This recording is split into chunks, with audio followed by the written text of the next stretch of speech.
Soir de Ligue 1, épisode 2 de la saison en direct du Stadium après ce nul, un partout ce soir entre Toulouse et le Paris Saint-Germain. C'est vrai qu'à un moment on avait l'impression que leur match leur passait un petit peu sous le nez avec l'entrée de Dembélé et d'Mbappé.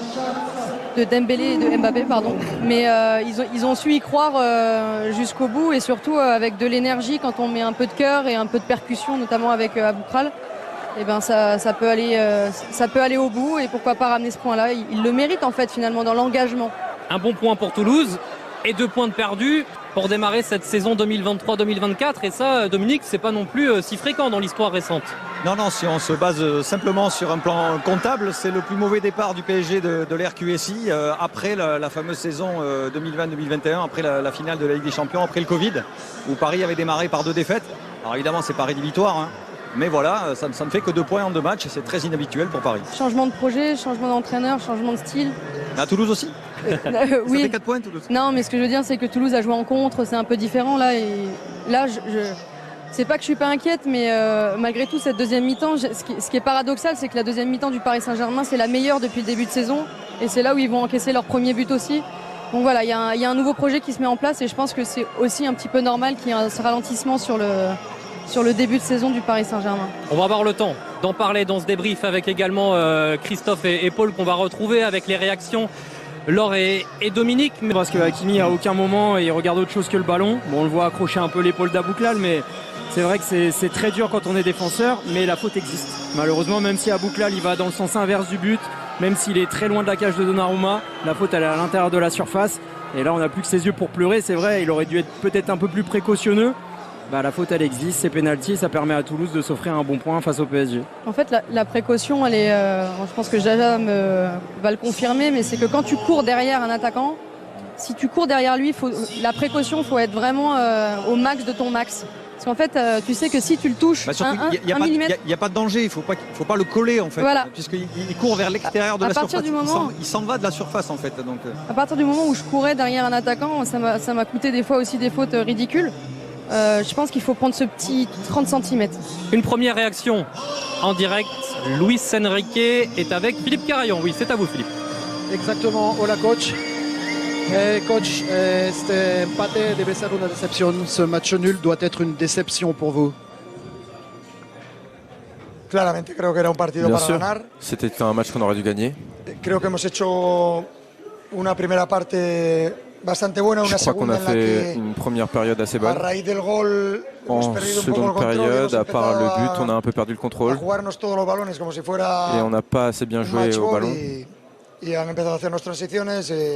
On a commencé à être moins bien en transition et ensuite le penalty. C'est une honte. Et voilà, encore un match nul. Es lo que le ha faltado más es el contrôle. Ce qui vous a manqué le plus, c'est du contrôle. Oui, surtout à 1-0. Mais l'objectif, c'est pas ça.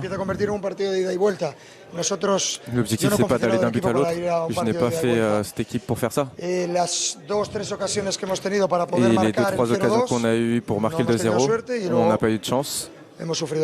Et on a concédé un penalty. 2 partidos, 2 empates. Está un poco preocupado. 2 matchs nuls, un petit peu d'inquiétude peut-être.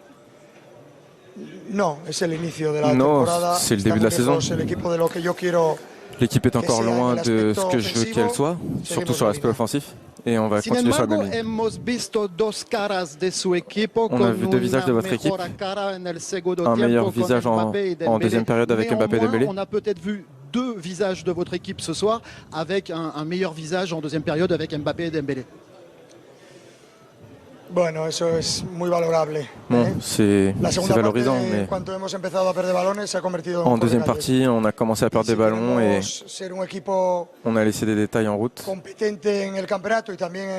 une équipe, si on veut une équipe compétitive en championnat et en Ligue des Champions, on ne peut pas faire ça. Ces erreurs, il faut qu'on apprenne. Mbappé et Dembélé no han jugado de inicio. Pourquoi n'étaient-ils pas titulaires, Kylian et Ousmane? Je suis l'entraîneur, c'est à moi de choisir les joueurs qui commencent la partie. Vous en parlez, moi non. Très déçu ce soir, Luis Enrique, après ce nouveau match nul du Paris Saint-Germain. Il attend un peu plus là. Il a mis un petit coup de pression sur en tout cas les axes de jeu sur lesquels il insiste, notamment les récupérations hautes. On a compris qu'il a pas vu la même chose dans les entrées de Kylian Mbappé et de Dembélé. Non pas que ce soit eux les responsables, mais il a vu aussi qu'il y avait un petit oubli au niveau des replacements. Il y avait des projections toulousaines qui n'auraient pas dû avoir lieu. Enfin, a priori, si on lit entre les lignes, c'est ça. Il lui a pas échappé que après l'entrée des deux joueurs, des deux attaquants, il a un peu remanié son équipe en passant Hakimi à gauche. Et c'est vrai que son PSG a perdu un petit peu en structure, en solidité, a égaré quelques ballons dangereux. Et a concédé pas vraiment des occasions, mais quelques situations évitables. Il va falloir trouver le bon équilibre. En fait, ils ont été plus dangereux, mais moins en maîtrise. On va revenir sur le but parisien. On a vu le pénalty inscrit en fin de rencontre par les Toulousains. Fracassante, 8 minutes sur le terrain. 8 minutes, 10 ballons, un pénalty au fond. Il y a un constat, c'est qu'après 180 minutes en Ligue 1 cette saison, il y a un PSG avec et sans Mbappé. C'est sûr. Il y avait déjà ça avant. Il y avait déjà ça avant et on va dire que c'est encore plus valable maintenant avec le départ des autres grosses stars. Je pense évidemment à Messi, Neymar qui étaient capables de faire des différences eux aussi. Mais maintenant, c'était déjà le patron avant, mais là c'est le big boss, on va dire ça comme ça. On peut ajouter Dembélé qui a été un sacré déstabilisateur. J'espère qu'on va revoir les images. On va y aller, allez. 8 dribbles, 6 réussis. Il a cassé quelques reins et ça ne fait que commencer. Regardez, Laurent Lachan, Thomas Figueiredo. Cette deuxième période avec Mbappé et Dembélé, là on n'est plus très loin de l'équipe type. Plus très loin, avec peut-être d'autres arrivées. Vous parliez de Kolo Muani qui pourrait potentiellement arriver au Paris Saint-Germain. Voilà, un autre joueur de transition qui peut aussi créer des éclairs. Mais on ne sera pas très éloigné de ce qu'on a vu en deuxième période, c'est sûr. Et vous avez entendu Luis Enrique il y a quelques instants au micro de Philippe Carayon. Oui, ça permet de créer des déséquilibres chez l'adversaire, mais ça crée aussi des déséquilibres dans votre propre équipe et notamment dans le contre-pressing qui avait été très bon la semaine dernière contre Lorient et qui en deuxième période a été un petit peu plus déficient. Oui, l'équipe s'est un peu plus ouverte. Hakimi est parti très très haut à attaquer. En fait, je pense qu'il voulait équilibrer le danger offensif avec Hakimi d'un côté et Dembélé de l'autre. Mais du coup, ils ont perdu un petit peu en structure. Les lignes se sont un petit peu espacées. Et avec la fatigue, la chaleur, il y a eu quelques ballons égarés, quelques espaces laissés que les Toulousains n'ont pas totalement exploités. Mais bon, voilà, ça s'est vu. En fait, oui, il y a eu peut-être des principes de jeu qui ont été moins bien faits, notamment ce pressing à la perte, mais le coaching a été... Moi, je suis pas trop fan des... Vous a déstabilisé, Laure. Non, mais sur les défenses, c'est vrai que j'aime pas trop les mouvements ça a beaucoup bougé. Il y a beaucoup de joueurs qui ont changé de place. Surtout derrière, en fait. Ouais. Moi, ça me dérange pas devant parce que les mecs qui jouent devant, ils ont l'habitude de jouer à droite, à gauche, dans l'axe, ou même au milieu de terrain. Mais c'est vrai que derrière, on a l'habitude de pas trop bouger au moment du match. On a vu des changements de poste. Marquinhos qui était dans l'axe, qui passe sur le côté. Hernandez, Hakimi. Hernandez qui sort. La rentrée de Danilo, pour moi, elle était inutile. Avec un changement, il y a eu 3 changements derrière, finalement. C'est ça, exactement. Enfin, il y a eu et puis jouer à gauche, j'en parlais à Dominique pendant le match.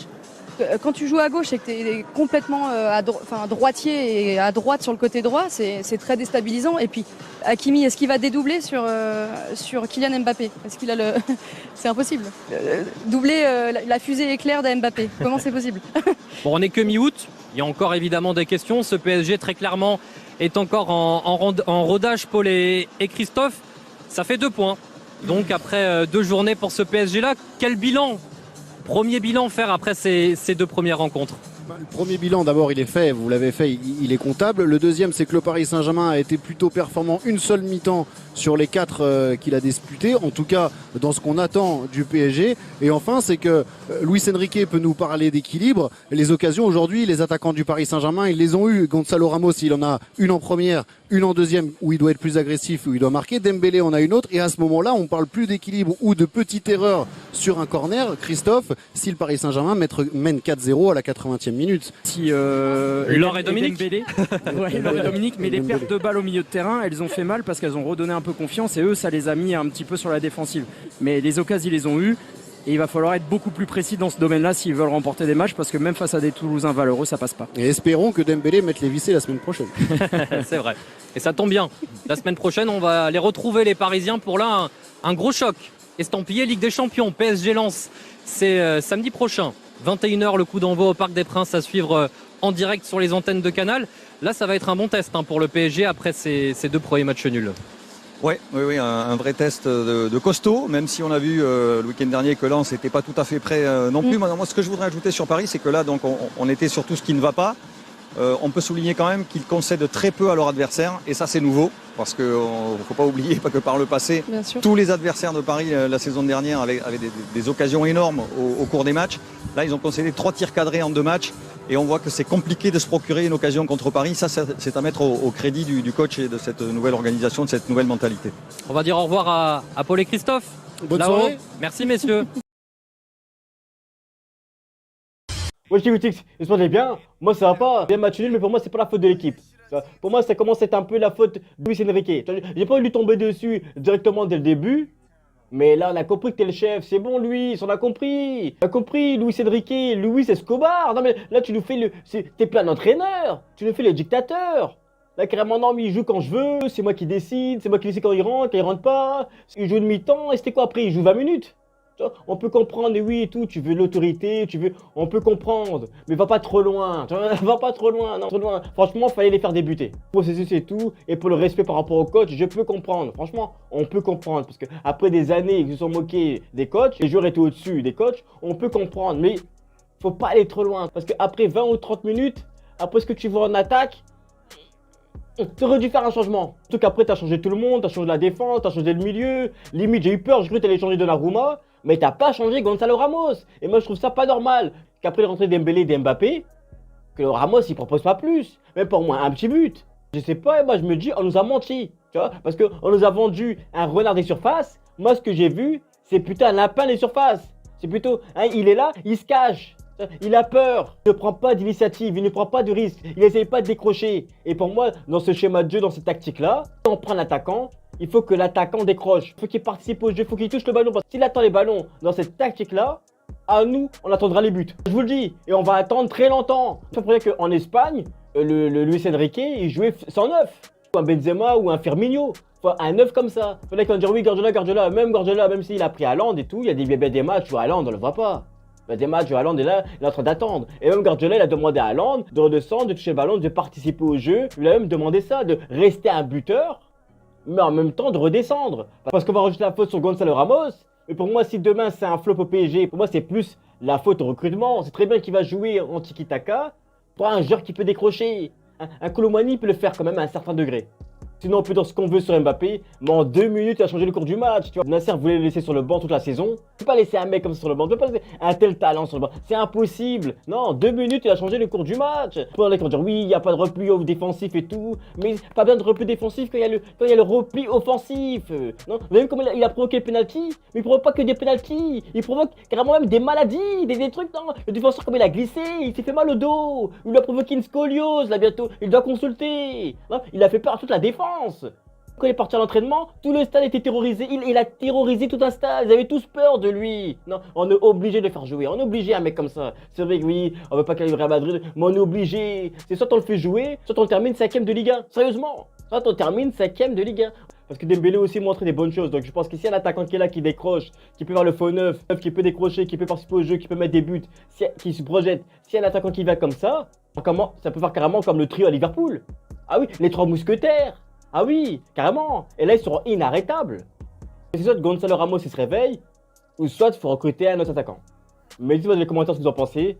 Est-ce que pour vous, il faut recruter un autre attaquant, ou est-ce que pour vous, Gonzalo Ramos peut jouer ce rôle, peut remplir ce rôle?